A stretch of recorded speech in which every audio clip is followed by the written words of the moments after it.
Curry ఏంటంటే గుత్తొంకాయకి masala ready చేస్తున్నాను. జీలకర్ర, ధనియాలు, ధనియాయ చెక్క, అరటికాయల పొడి, కొన్ని మిరియాలు, దాంట్లోకేమో ఉల్లిపాయలు, పసుపు, కారం, చెంచాల దాకా అల్లం వెల్లుల్లిపాయ పేస్ట్, నూరు పెట్టుకున్న మసాలా ముద్ద.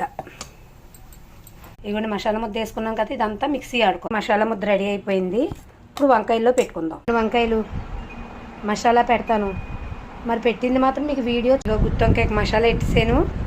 బాగా ఆయిల్ ఎక్కాలి. ఇక ఒక్కొక్కాయ వేయాలి.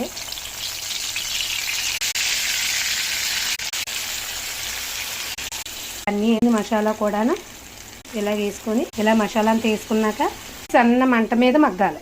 మూత పెడుతున్నా. ఒకసారి జాయిగా కదుపుకోవాలి.